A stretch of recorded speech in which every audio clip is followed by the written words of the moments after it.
ایک نوجوان نے ایک عالم دین سے پوچھا، میں ایک جوان ہوں اور نامحرم دیکھنے کے لیے مجبور ہوں اور اپنے آپ کو نہیں روک پاتا، اس صورت میں کیا کروں؟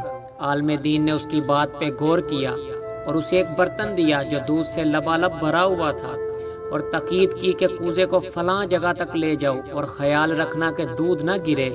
پھر کہا، میں خود بھی ساتھ چلتا ہوں، اگر تم سے دودھ گرا تو میں سب لوگوں کے سامنے وہیں تمہیں اس چھڑی سے ماروں گا۔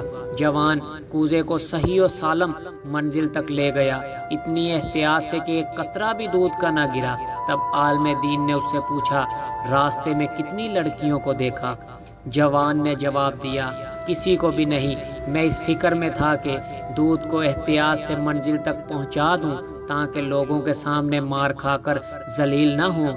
عالم دین نے کہا، یہ اس مومن کی مثال ہے جو خدا کو ہمیشہ اپنے کاموں پر حاضر و ناظر جانتا ہے، اور قیامت کے دن وہ نہیں چاہتا کہ اپنے حساب و کتاب کے ذریعے لوگوں کی نظروں سے گرے۔